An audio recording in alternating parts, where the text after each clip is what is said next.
Hi guys what's up.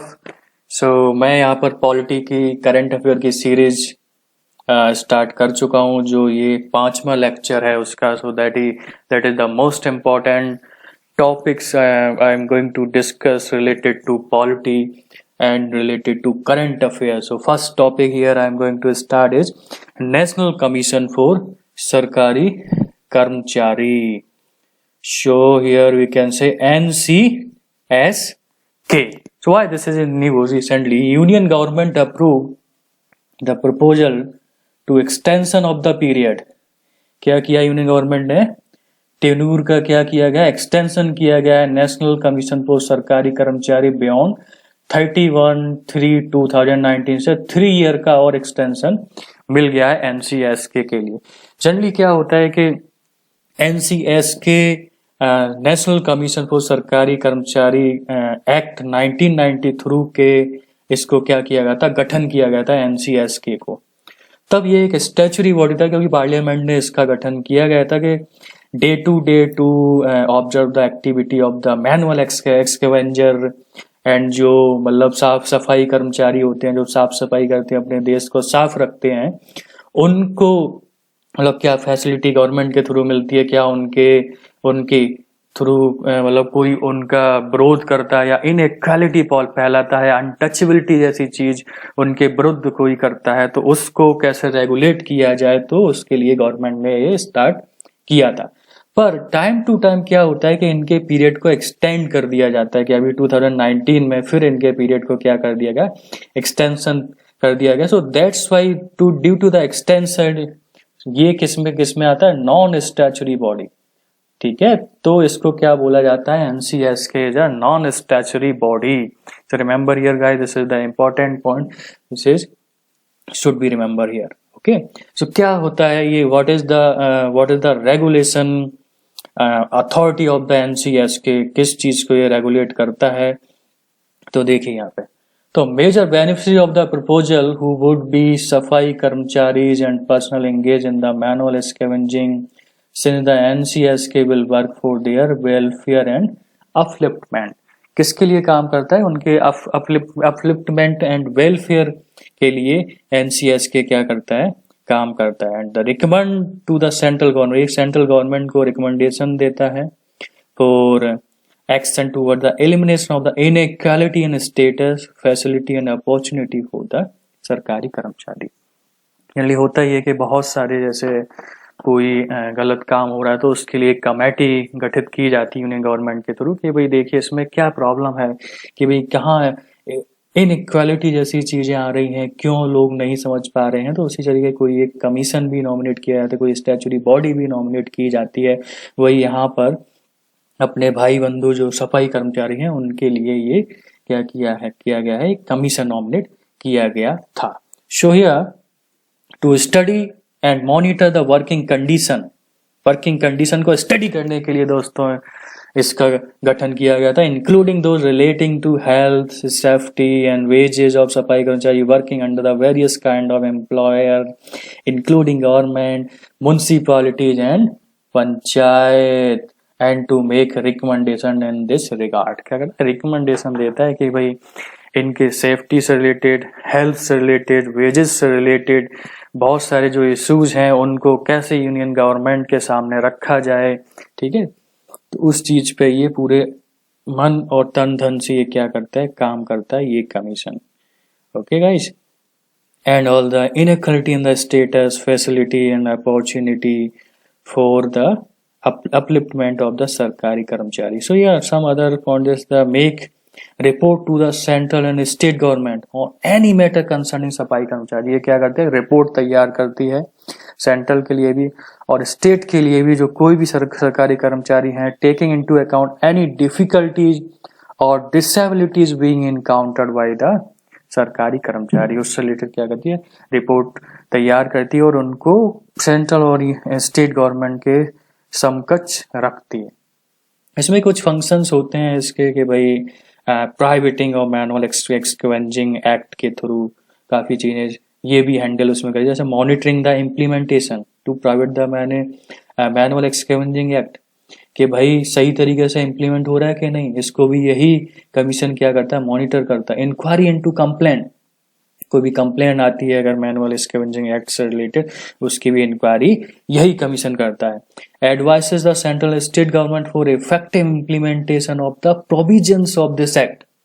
Effective implement हो रहा है क्या मैनुअल एक्सचेंजिंग का, ये क्या करती है, यही कमीशन अवगत कराती है किसको, सेंट्रल और स्टेट गवर्नमेंट को। Okay, so NCSK will have power to call for information from any government और लोकल और other authority for with respect to any matter specified. समझे, जो भी मैटर किसमें स्पेसिफाइड है, मैनुअल एक्सकैवेंजिंग एक्ट में है, तो ये क्या करती है, उसको अवगत कराती है। सो this is the very very important topic here. So now I'm going to next important topic, that is called 26th Law Commission of India. So ये क्या है कि ये तो लॉ कमीशन ना तो कॉन्स्टिट्यूशनल बॉडी है ना ही स्टैच्यूटरी बॉडी, ये क्या है, एग्जीक्यूटिव बॉडी। एग्जीक्यूटिव बॉडी के ड्यू टू द पार्लियामेंट ने इसे क्या कर दिया गया है, एस्टैब्लिश कर दिया गया है। Order of the government of India, it major function होता है लीगल रिफॉर्म। किसके लिए काम करती है, legal reform. Okay guys, legal reforms के लिए काम करती है कि भाई कि कोई भी अगर पुराना लॉ है तो उसको रिपील करना है या फिर रिवोक करना है, उसमें कुछ चेंजेस लाना है, ये क्या करती है, उससे रिपोर्ट तैयार करती है और ministry of law and justice के समकक्ष उस रिपोर्ट को पहुंचाती है। और कोई भी लॉ जो not a good for the society, not a being work according to the DPSP, so other constitutional body and preambles not doing that much of work for the society, इस यही law क्या करती है, वो ministry of law justice को क्या करती है, एडवाइस करती है कि भी इसमें कुछ चेंज करना चाहिए या नहीं। The commission establish for fix tenure and work as the advisory body to the ministry of law. Advisory body की तरह काम करता है ये। इसमें 7 मेंबर होते हैं, जिसमें फर्स्ट परमानेंट मेंबर होता है इसका लॉ कमीशन का, और सेक्रेटरी मेंबर, सेक्रेटरी है, पार्ट टाइम मेंबर होते हैं, और टू एक्स ऑफिशियो मेंबर भी इसमें क्या करते हैं, काम करते हैं। The report of law commission are considered by the ministry of law is consultation with concern administrative ministries and are submitted to the parliament from time to time. तो law commission क्या करती है कि टाइम टू टाइम पार्लियामेंट को क्या पहुंचाती है, report को पहुंचाती है। रिपोर्ट किससे रिलेटेड होती है कि भाई लॉ में क्या रिफॉर्म करना चाहिए। Okay, show here to identify law which are no longer needed। क्या करती है कमीशन कि ऐसे कोई लॉ है जो मतलब नो लॉन्गर नीडेड, जिसकी जरूरत नहीं है, जस्ट क्या कर रहा है कि पेजेस बढ़ा रहे हैं कि भाई 395 articles, 12 schedule, so many number of things is there. सो उनको कैसे रिड्यूस किया जाए कि कंसाइज फॉर्म में हम जस्टिस को डिलीवर कर सकें। Okay, and relevant and can be immediate repealed. जो भाई नो लॉन्गर नीडेड, जिसकी जरूरत नहीं है बहुत दिनों से, उनको तुरंत ही इमीडिएट रिपील किया जाए। To examine the existing law in the light of director principal state policy. कोई भी अगर लॉ है तो उसको क्या किया जाता है, डीपीएसपी के थ्रू एग्जामिन किया जाता है। कॉन्स्टिट्यूशन के थ्रू ये एग्जामिन करती है कौन, 22nd law commission of India, और उसमें क्या करती है, अवगत कराती है, उससे रिपोर्ट तैयार करके पार्लियामेंट के समकक्ष उसको report time to time submit करती है। कितने लोगों के मेंबर लॉ कमीशन, कितने मेंबर इसमें इंक्लूड हैं, 7 मेंबर इसमें इंक्लूड हैं। Okay, so this is the important topic here also. Now इतने पॉइंट ही ज्यादातर पूछे जाएंगे law commission related to watch, किसके सामने ये ऑर्डर बना, मतलब रिपोर्ट को सबमिट करती है, कहाँ करती है, पार्लियामेंट में सबमिट करती है, क्या फंक्शन है, लीगल रिफॉर्म के लिए जनरली ये काम करती है। दूसरा, ये स्टैच्यूटरी बॉडी है, कॉन्स्टिट्यूशनल बॉडी है, क्या है, एग्जीक्यूटिव बॉडी है, तो ये क्या है, एग्जीक्यूटिव बॉडी है, एडवाइसरी बॉडी है, किसको एडवाइस करती है, ministry of law and justice को। हाउ मेनी मेंबर, 7 मेंबर हैं यहाँ पे। So now I am going to next important topic, that is called the protection of human rights act 2019।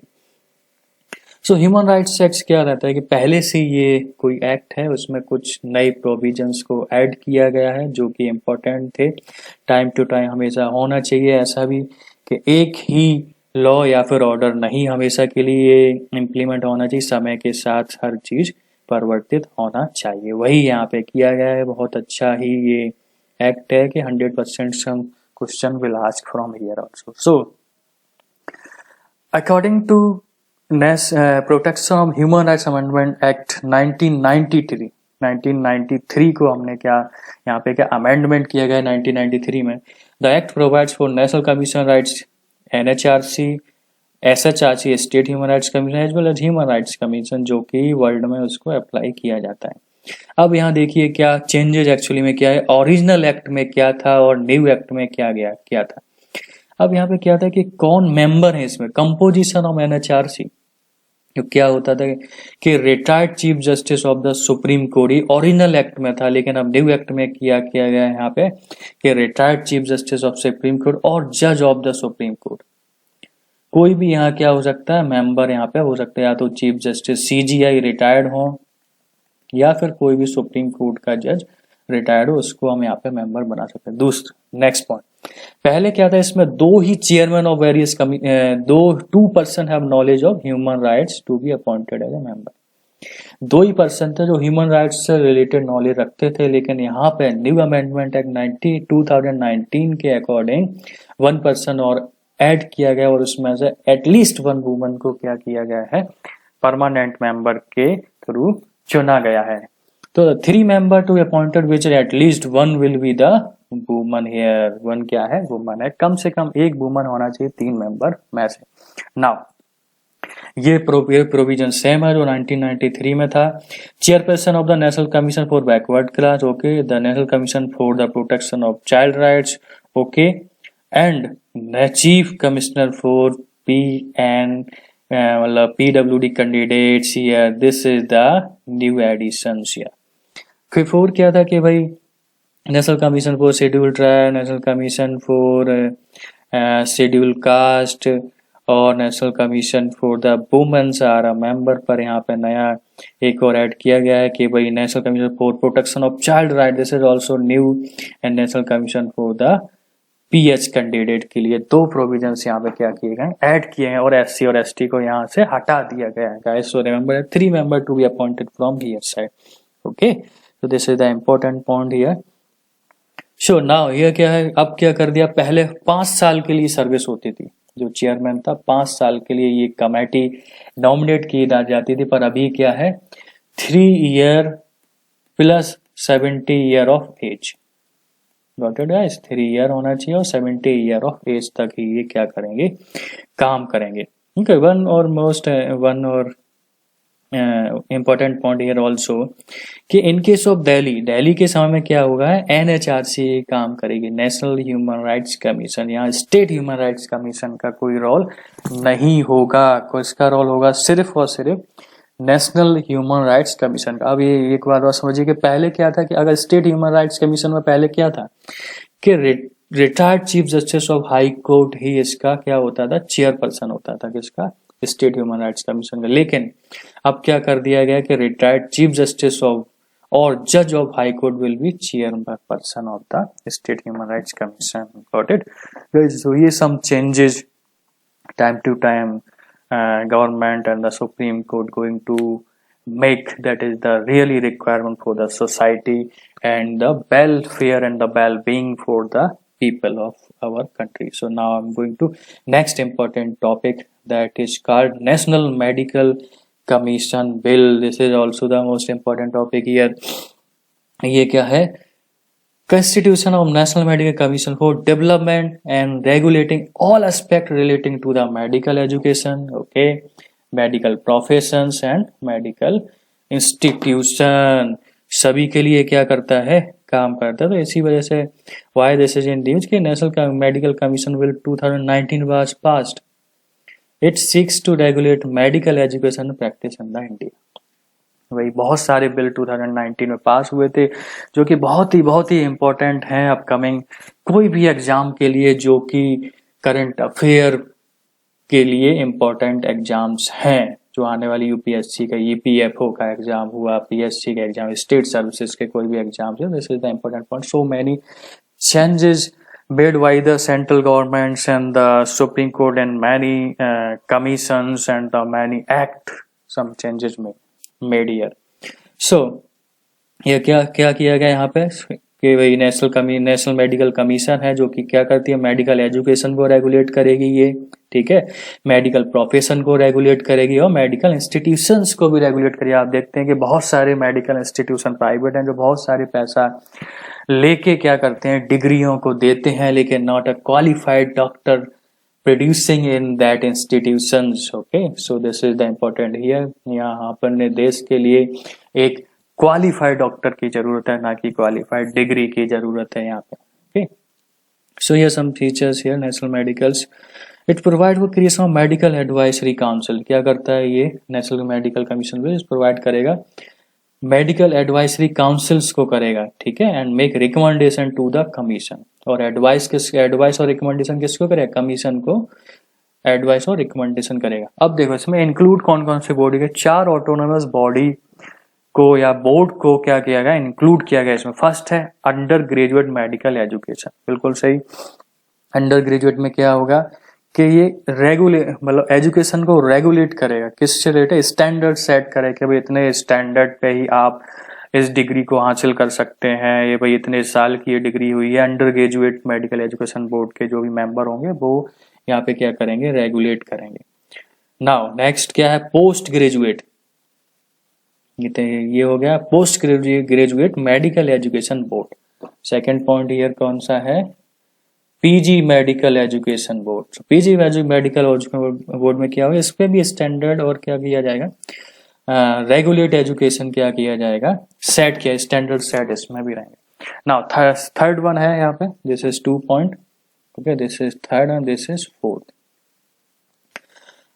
Medical assessment and rating board by to carry out inspection and to access and rate the medical institutions। ये important है कि भाई तुम्हारे यहाँ से कोई काम नहीं हो रहा है, मेडिकल कोई भी इंस्टीट्यूट में जाएंगे ये वो देखेंगे कि भाई क्या काम हो रहा है क्या नहीं है। अगर ये करप्ट नहीं है तो फिर दैट इज गुड, अगर करप्ट है तो that is not good for our society. Always society first. So now last one is ethics and medical registration board. This is important to regulate professional conduct and promote medical ethics। ये हमेशा ऐसा नहीं है कि भाई तुम medical institute चला रहे हो, उसमें किडनी का व्यापार कर रहे हो या फिर कोई आइस वगैरह किसी की निकाल लिया, किडनी निकाल लिया, उसको गलत तरीके से बेच रहे हो, ट्रेड कर रहे हो, कोई भी ह्यूमन ऑर्गन्स का ट्रेडिंग आप कर रहे हो, तो ये बोर्ड आपको एथिक्स वगैरह सिखाएगा कि भी ethically you are not going to do right things, so do the right thing। okay, so this is the important for autonomous board है जो इसके अंडर काम करेगा, इसके national medical council bill 2019। And other some eligibility test वगैरह भी है कि भाई नीट वगैरह इसका एग्जाम होता है, आप जानते हो कि national eligibility cum entrance test for admission of under graduate and post graduate super speciality medical education. भाई बहुत ही टफ एग्जाम होता है मेडिकल का, you know very well. So इसके थ्रू ही आपको एंट्री मिलेगी, ऐसा नहीं है कि भाई आप ऐसे ही without entrance you can take the admission in any college. So yeah, some uniform national exit test for granting license to practice medical and medical practitioner, okay, and for enrollment in the state register और national register. और ये वो रहता है कि भाई अगर आपने डिग्री कर ली है तो आप क्लिनिक खोलने जा रहे हैं, तो उसमें क्या होगा कि आप एक अथॉरिटी होती है जहाँ पे आपको रजिस्ट्रेशन कराना पड़ता है, वो नेशनल रजिस्ट्रेशन या स्टेट रजिस्टर हो या नेशनल रजिस्टर हो, उसमें आपको अपना क्या कराना पड़ेगा, एक दाखला लेना पड़ेगा कि भाई अब हम एलिजिबल हैं डॉक्टर बनने के लिए, क्लिनिक के लिए, I can serve the society, I can serve the country, to distribute, I mean to sell the medicine to the people. Okay, इसके लिए एक दाखला कराना पड़ता है यहाँ पे। ऐसे ही कि भाई मेडिकल क्वालिफिकेशंस भी है कि भाई जो यूनिवर्सिटी ग्रांट करती है medical qualification, medical institution India and outside India, and also for recognition of medical qualification granted by the statutory and other bodies in India as listed in the schedule. ये भी है recognition of qualification का, medical qualification का क्या recognition है उसको भी क्या करती है, हैंडल करती है, कौन, यही commission. So this is the important. So, Constitution of National Medical Commission fund for creating government grant, fees, penalties and charge, ये भी कौन हैंडल करेगा? नेशनल मेडिकल कमीशन बिल 2019 किसको कि भाई NMCF जो फंड है किसका फीस के थ्रू जो भी आएगा ग्रांट गवर्नमेंट ग्रांट देता है या फिर पेनल्टीज है चार्जेज है वो भी किसके द्वारा रेगुलेट किया जाएगा? National medical commission board. So बहुत सारी चेंजेस किए गए इसमें नेशनल कमीशन बोर्ड पे, बहुत सारी चीज़ें ऐड की गई हैं, कुछ चीज़ें हटाई गई हैं जो इम्पोर्टेंट है उसको चीज़ें क्या कही हैं कि जैसे नेशनल रजिस्टर को भी कौन यही मेंटेन करेगा जिसमें contain the name address and the qualification by licence medical practitioner, इसमें रजिस्टर बनाया जाएगा नेशनली, उसमें उसके पूरी डिटेल्स लिखी जाएगी जो कि इम्पोर्टेंट होगी। Now so this is the important related to the medical will. So now I am going to discuss next important topic that is called the model code of conduct. Okay, so always जब भी election आता है यही सब रहता है भाई, नेता लोग अपने पोर्टफोलियो को डिस्कस करना चाहते हैं और कोई भी पॉलिसी हो भाई उसी समय इम्प्लीमेंट करना चाहते हैं किसके लिए? जनता के लिए, कि भाई जब हम MCC स्टार्ट होता है तभी भाई जिससे जनता क्या हो सके भाई पैसे बांटना कुछ और चीज़ें डिस्ट्रीब्यूट करना जिससे जनता हमें क्या दे सके वोट दे सके, तो उसी समय से तो फिर इसका क्या सॉल्यूशन क्या निकालेगा गवर्नमेंट ने कि भाई MCC the set of guidelines issued by the election commission of India. कौन MCC की जो गाइडलाइंस है वो इशू करती है? ECI election commission of India for the conduct of political parties and candidates during election. The MCC is operational from the date that the election schedule is announced till the result are announced. Election schedule से लेके election result तक क्या काम करता है? MCC model code of conduct. क्यों ये news में था एक्चुअली में कि 17th Lok Sabha general election were held in April 2019। Recently Delhi legislation election भी हुआ था, तो इलेक्शन कमीशन ने क्या किया? Impose MCC before the election to ensure free and fair election. पहले ही क्या कर दिया था? इलेक्शन से पहले ही MCC इम्पोज कर दिया था इलेक्शन कमीशन, जिससे कि भाई फ्री एंड फेयर इलेक्शन हो सके, उसमें कोई समस्या नहीं आए इलेक्शन में होने के। तो फर्स्ट टाइम ये कहाँ इम्प्लीमेंट किया गया था भाई? केरल में। Kerala was the first state to adopt a code of conduct for election in 1960. So this is, remember, this is the important point है MCC को enforce not enforceable by law, law के थ्रू enforceable नहीं होगा भाई। certain provisions are MCC may be enforced through the invoking corresponding provisions। कुछ provisions थे जिसके हम भाई लॉ के थ्रू enforcement कर सकते थे इसमें, लेकिन नहीं, अब नहीं है ऐसा कुछ। some old provisions only there here। क्या होता था इधर देखते हैं हम लोग कि कुछ की प्रोविजंस ऑल्सो थे इसमें MCC में, जिसमें क्या था कि प्राइवेट्स MCC क्या करती है? प्राइवेट्स करती है central state government ministers from using official machinery. भाई MCC स्टार्ट हो गया, आप किसी भी गाड़ी से आप गवर्नमेंट की गाड़ी को यूज कर रहे हैं, इलेक्शन के प्रचार के लिए यूज कर रहे हैं या फिर आवागमन के लिए यूज कर रहे हैं, उनकी कोई प्रॉपर्टी को यूज कर रहे हैं, उस समय ये क्या करती है MCC प्रोवाइड्स कराती है। आप पब्लिक स्पीच नहीं ले सकते यहाँ पे, आप जनता को कोई डिस्ट्रीब्यूट नहीं कर सकते। अगर आप किसी भी पोलिंग बूथ पे जाएं तो सिर्फ किसके लिए आप जाएंगे? अपने प्रचार के लिए नहीं जाएंगे, आप किसके लिए जाएंगे? वहाँ अपने सिर्फ वोट करने के लिए जाएंगे। सो ये भी इम्पोर्टेंट पॉइंट है यहाँ पे कि भाई ऐसा नहीं है कि आप जा रहे हैं पोलिंग बूथ पे या फिर क्या कर रहे हैं पूरी डंप कर रहे हैं। This is not a right way for the democracy of our country. Okay, so minister cannot enter any polling station or counting center except in their capacity as a voter or a candidate. Okay, so this you remember here. So MCC provide the government और incumbent party leaders from launching new welfare program। भैया MCC start हो गई है, model code of conduct चल रहे हैं। ऐसा नहीं है कि आपने बोल दिया कि भाई मैं 10,000 से मैं जीत गया 10,000 रुपए तो मैं दूंगा, ऐसा नहीं होता। This is not a good things. तो MCC यहाँ पे प्रोवाइड्स करती है यहाँ पे। Now, but the code does not stand in the way of ongoing schedule, scheme or development. Work on welfare, relief, rehabilitation measure meant for people suffering from drought, flood, and other natural calamity.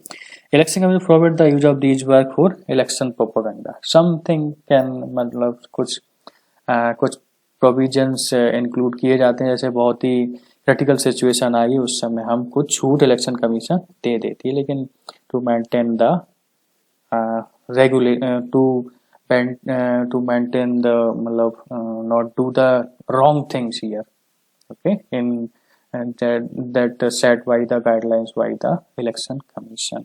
So this is also the important thing. ऐसा भी नहीं है कि भाई आप advertisement at the cost of public exchequer, अब public की money है, आप उससे क्या करें, एडवर्टाइजमेंट कर रहे हैं आप, मतलब सभाएं कर रहे हैं, रथ यात्राएं कर रहे हैं, ऐसा नहीं होना चाहिए. It's imposed some provisions, some guidelines given by the election commission. Should we follow that one? That is also good for the democracy of our country. So now I'm going to next important topic, that is called the voter verifiable paper audit trial, VVPAT. VVPAT also important here.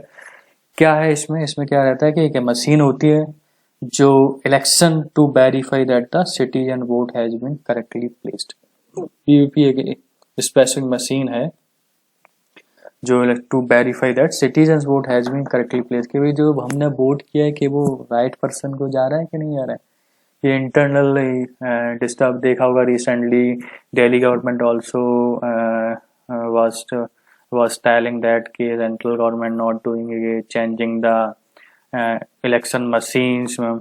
Okay, so EVM machine, electronic voting machine changing. तो that's why election commission ने ये निकाला है कि हर एक state और union territory के polling booth में हम वीवीपैट लगवाएंगे, जिससे क्या है कि कुछ परसेंटेज जो वोटिंग का हो वो वीवीपैट के थ्रू जाएगा, जो वेरीफाई करेगा कि भाई जो पर्सन जिस कैंडिडेट को वोट कर रहा है क्या उससे वो सही कैंडिडेट को जा रहा है. ऐसा नहीं है कि हम देना चाह रहे कोई और पार्टी को और वो चला जाए कोई और पार्टी को. So this is the best way to verify कि भाई कहीं फेक तो नहीं हो रहा है, कहीं करप्शन तो नहीं हो रहा है, कहीं वोटिंग गलत तरीके से नहीं हो रहा है, फिर मॉडिफाई तो नहीं किया गया ईवीएम को. ये सब चीजें हम वीवीपैट के थ्रू चेक कर सकते हैं. Okay, so now the commission has decided to use VVPAT along with the EVM at every polling station on all the state and union territory to enhance the transparency and credibility of the election process. Of VVPAT allows the voters to verify his her vote. Okay, ये verify कर सकता है his her vote को. After a voter presses the button confirming their vote for their chosen candidate or not, VVPAT machine print a slip, एक print करती है slip को, and name of the candidate, उस पर नेम जो candidate जिसके लिए हम डाल रहे हैं वो उसका नाम रहेगा, दूसरा उसके इलेक्शन का सिंबल रहेगा, all automatically dropped in the sealed box. VVPAT की एक स्लिप निकलेगी, इसमें गिर जाएगी, वो सील्ड बॉक्स में गिर जाएगी. So this is the important here. So here some कौन कौन वोट कर सकता है कि भाई कोई सीनियर सिटीजन है वो नहीं जा सकता, 80 ईयर उनकी एज हो गई है, वो पोलिंग बूथ पे नहीं जा सकता. तो क्या how can these people can vote. Okay, so some election commission recommended some provisions to the मतलब some to the ministry of law and justice has amended the conduct of election rule 1961 के allow किया गया senior citizen person with disability as well as those who are left out due to their engagement in discharge or essential services, okay, like central armed forces, air force, and railway, state transport, and aviation. In this, absentee vote list can be formed. क्या कर सकते हैं अभी absentee vote अब हम कर सकते हैं. absentee vote क्या रहता है कि भाई कि उनके बिहाफ में कोई भी वोट कर सकता है स्टेशन में जाकर, उसको एब्सेंटी वोट के वोटर्स कहते हैं, एब्सेंटी वोटर्स कहा जाता है. Refers to a vote cast by someone who is unable to go to the polling station. तो उनके बिहाफ में क्या करता है, कोई दूसरा व्यक्ति वोट कर सकता है. Before this amendment voting machine postal ballot was available to armed forces and those assigned poll duties. समझ रहे आप कि पहले आर्म फोर्सेस को ये फैसिलिटी दी गई थी कि वो पोस्टल के थ्रू को अपने वोट को क्या कर सकते थे, सेंड कर सकते थे कि भाई किसको वोट दे सकते हैं जो अपने जो इस कॉन्स्टिट्यूशन से वो बिलोंग करते हैं, लेकिन वो ड्यूटी या गवर्नमेंट सर्विसेज कोई दूसरी कॉन्स्टिट्यूशन में कंस्टिट्यूएंसी में करते हैं, तो वहां से वो क्या करते हैं बाई पोस्ट क्या भेज सकते हैं. तो उस वजह से और वही सम चेंजेस किया गया कि भाई अगर कोई बूढ़ा व्यक्ति है वो नहीं कर पाया तो उसमें क्या चेंज होना चाहिए, तो ये क्या इलेक्शन कमीशन ने रिकमेंड किया था कि ऐसा होना चाहिए। Now I am going to next most important topic, that is electronically transmitted postal ballot, जो कि अभी 2019 के इलेक्शन में इसको क्या किया था, ट्रायल या फिर हम कह सकते हैं अप्लाई किया गया था।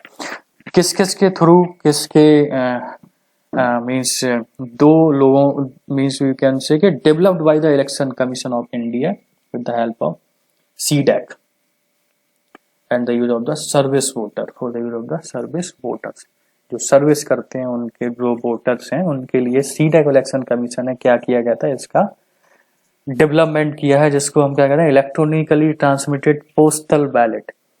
It is the fully secured system having 2 layers of security. Secrecy is maintained through the OTP and PIN, and no duplication of casted electronically transmitted vote wallet is possible due to the unique QR code यहाँ पे, to reduce the duplications, means to reduce by the one person multiple vote given. ये many चीजें यहाँ पे क्या किए गए हैं, reduce किए गए by the election commissions. Okay, so यहाँ क्या है कि through this system service voter cast their vote on electronically received postal ballot from anywhere outside their constituency, this reduce the chance of losing the voting opportunity.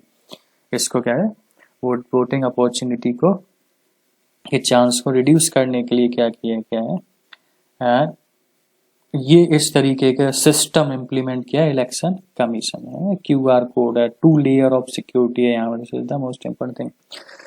सो भाई यहाँ पे क्या है कि सर्विस वोटर क्या होते हैं, आप बोल रहे हैं कि भाई ये हमने इम्प्लीमेंट किया सर्विस वोटर, तो service voter can either vote through postal ballot and through the proxy. It means that they are entitled to appoint any person as their proxy to cast vote on their behalf and in their name at the polling station। like उनकी अगर कोई wife है जो वहाँ constitution में रुकी रहती है, जिस कॉन्स्टिट्यूशन में वो बिलोंग करते हैं, तो वो क्या कर सकते हैं, अपनी वाइफ को प्रॉक्सी वोटर्स के लिए क्या कर सकते हैं, अपॉइंट कर सकते हैं। तो अगर service voter who opts the voting through the proxy is called the classified service voter, CSV। अगर वो प्रॉक्सी वोट को अपनाते हैं तो उनको क्या कहा जाएगा, CSV, क्लासिफाइड सर्विस वोटर। तो यहाँ समझते हैं भाई सर्विस वोटर क्या है, people serving in the arm force of the union, उनको हम क्या बोलते हैं, सर्विस वोटर।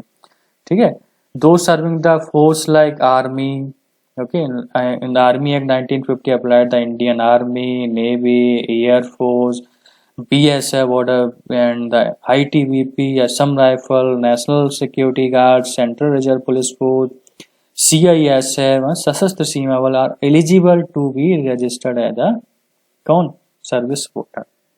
बहुत सारे ITBP, Indian Tibet police force है ना, सशस्त्र सीमा बल, असम राइफल, इन सबको हम सर्विस वोटर की तरह ही क्या करते हैं, मानते हैं। और अदर जैसे गवर्नमेंट ऑफ इंडिया में जो कोई एम्प्लॉय हैं जो आउटसाइड ऑफ इंडिया भी पोस्टेड हैं, वो भी सर्विस वोटर में ही आएंगे। आर्म पुलिस फोर्स हैं जो सर्विंग आउटसाइड द स्टेट, वो भी क्या आएंगे, सर्विस वोटर में ही आते हैं। तो प्रॉक्सी जनरली हम प्रॉक्सी जो वोटर से जनरली डिफाइन करते हैं कि भाई ऑर्डिनरी रेसिडेंट होना चाहिए सेम कंस्टिट्यूएंसीज का, ऐसा नहीं कि दूसरी कंस्टिट्यूएंसी का हो उसको हम प्रॉक्सी वोटर्स के लिए अपॉइंट कर सकते हैं, ऐसा नहीं कर सकते हैं यहाँ पे। सो this is the important thing, मतलब वंस अपॉइंट। दूसरा क्या है कि अगर एक बार अपॉइंट कर दिया गया है, अंटिल हिज और अपॉइंटमेंट इज रिवोक, तब तक वो प्रॉक्सी वोटर की तरह ही क्या करेगा, काम करेगा, जब तक उसका रिवोक नहीं कर दिया जाए, मतलब खत्म नहीं कर दिया जाए उसके प्रॉक्सी वोटिंग के प्रोविजन को खत्म नहीं कर दिया उसका, तब तक प्रॉक्सी वोटर की तरह ही काम करता है उसके लिए, क्योंकि उसका नाम रजिस्टर हो जाता है वहाँ पे। जो जैसे तो आप जाएंगे तो प्रॉक्सी वोटर जैसे उन्होंने बोला, तो वो नाम को रजिस्टर कर लिया जाएगा उसके कि भाई प्रॉक्सी वोटर की तरह ये क्या कर रहे हैं, काम कर रहे हैं। Okay, so this is the important topic here also. So guys very very most important and important topic है, आप और इसको सब्सक्राइब करिए अगर आप और कुछ और भी वीडियो इस तरीके के चाहते हैं और इम्पोर्टेंट टॉपिक्स को रेगुलर डिस्कशन करना चाहते हैं तो कमेंट दीजिए गाइस, सब्सक्राइब करिए, लाइक करिए।